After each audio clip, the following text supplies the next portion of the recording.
नमस्ते। Tourism queen पे आज वर्तमान के सबसे बड़े मुद्दे पे हम चर्चा करेंगे, किसान आंदोलन। ये किसान आंदोलन क्यों हो रहा है, किस लिए हो रहा है, इस आंदोलन से किसका फायदा होगा, इसके बारे में हम सब जानना चाहते हैं और हम सबको बिल्कुल जानना भी चाहिए, क्योंकि हमारा एक देश एक कृषि प्रधान देश है। जय जवान जय किसान हमारा नारा है। तो बिल्कुल इस आंदोलन के पीछे कारण क्या है, इसके बारे में बहुत सारे लोगों को जानकारी नहीं है। डेफिनेटली मुझे भी नहीं है, क्योंकि रिसेंटली जो हमारे 3 विधेयक बिल पास हुए हैं, उससे सरकार का तो दावा यही है कि इससे जो है रिफॉर्म होगा, जो हमारे इंडिया में जो फार्मिंग होती है उसका रिफॉर्म होगा कंप्लीटली। ये किसानों के जो भी समस्याएं, जो आज की डेट में जो किसान जो समस्याएं फेस कर रहे हैं, ये बिल्कुल उसका सॉल्यूशन है ये बिल, ऐसा सरकार का दावा है।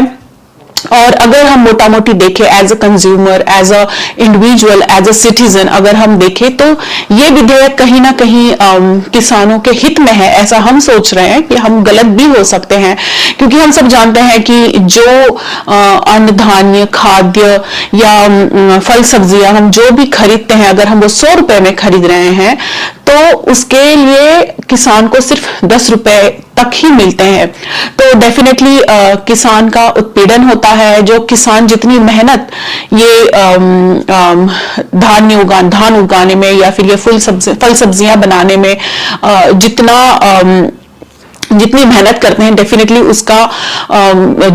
उसके बराबरी के पैसे उनको नहीं मिलते हैं। और इसके चलते बहुत सारे किसान जो है आत्महत्या कर चुके हैं। बहुत सारे किसान जो है गरीबी से जूझ रहे हैं। तो डेफिनेटली इस समस्या को हल करना सरकार का डेफिनेटली कर्तव्य है। और हम एज अ कृषि प्रधान देश इस बात पे बिल्कुल हमें ध्यान देना चाहिए। और चाहे हम फार्मर्स हो ना हो, इस समस्या का हल, ये समस्या क्या है, इस समस्या का हल क्या हो सकता है, इसमें हम सबको दिलचस्पी लेनी चाहिए। और इसीलिए टूरिज्म क्वीन पे आज हम बुला रहे हैं अनंत राव देशपांडे को, जो खुद एक किसान रहे हैं।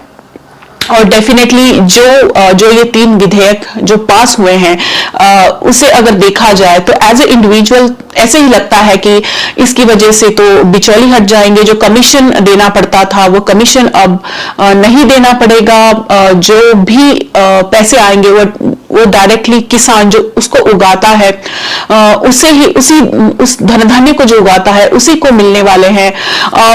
तो ये जो बिल है, ये जो 3 बिल आए हैं बिल 2020 के, तो इसे अगर आप देखें तो कहीं ना कहीं ये किसान के हित में है। जैसे इन बिल में कॉन्ट्रैक्ट फार्मिंग को बढ़ावा दिया जा रहा है। अगर कॉन्ट्रैक्ट फार्मिंग होगी तो डेफिनेटली किसानों के ऊपर जो लोन का बोझ होता था, जो कर्जे का जो बोझ उनके ऊपर होता था, वो कम हो जाएगा।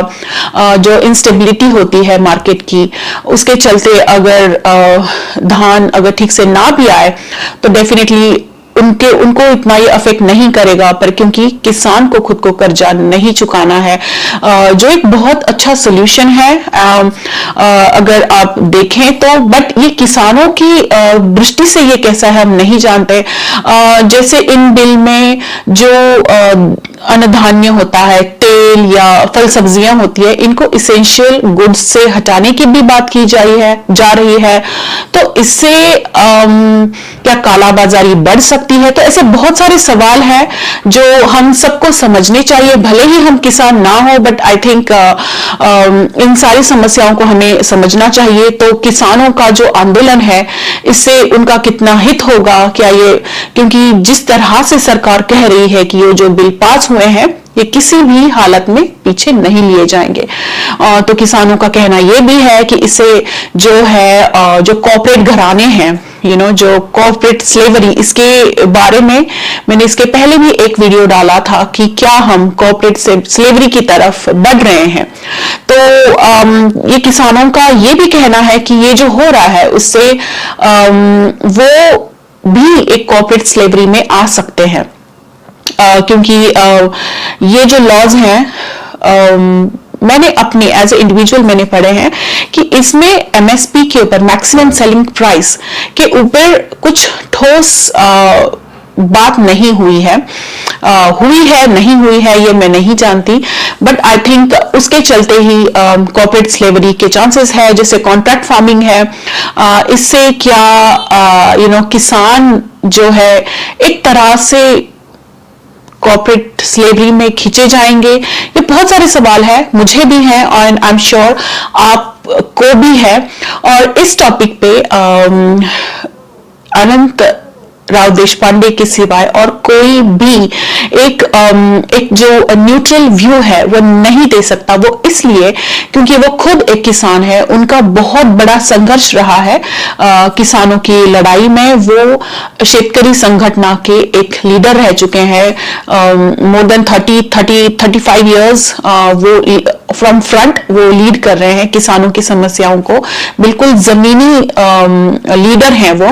और उन्होंने खुद एक संघर्ष किया है। एक किसान जितनी ज्यादा से ज्यादा समस्याओं को जूझ सकता है वो ऑलरेडी उसे जूझ चुके हैं, तो उनको पता है कि किसानों की समस्या क्या है। एक जमीनी लीडर हैं वो, उन्होंने खुद शेतकरी मतलब जो फार्मर्स होते हैं उनकी लड़ाई लड़ी है। उनका जीवन खुद एक संघर्ष रहा है, as a farmer, as a किसान, वो खुद एक संघर्ष है। उनकी कहानी काफी इंस्पिरेशनल है और बहुत संघर्ष से भरी हुई है, बहुत प्रेरणादायी है। और वो जो भी अपना निर्णय देंगे वो बहुत ही न्यूट्रल रहेगा और वो डेफिनेटली किसानों के हित में ही होगा, क्योंकि ये जो आंदोलन है ये आंदोलन बिल्कुल किसानों के हित में है और हित में होना चाहिए, और इसमें सिर्फ किसानों का ही हित होना चाहिए। और आई एम श्योर कि हम सब यही चाहते हैं कि हमारे जो किसान हैं वो फले फूले, ताकि वो हमारे अन्नदाता हैं और बिल्कुल उनकी समस्या ये बिल सही में सॉल्व करता है या उनकी मुश्किलें बढ़ाता है, या इस आंदोलन से किसका फायदा होगा? इस आंदोलन से सरकार का फायदा होगा, किसानों का फायदा होगा, कॉर्पोरेट्स का फायदा होगा, या किसी और का फायदा होगा? हम ये नहीं जानते, क्योंकि ये सारी जो बातें चल रही हैं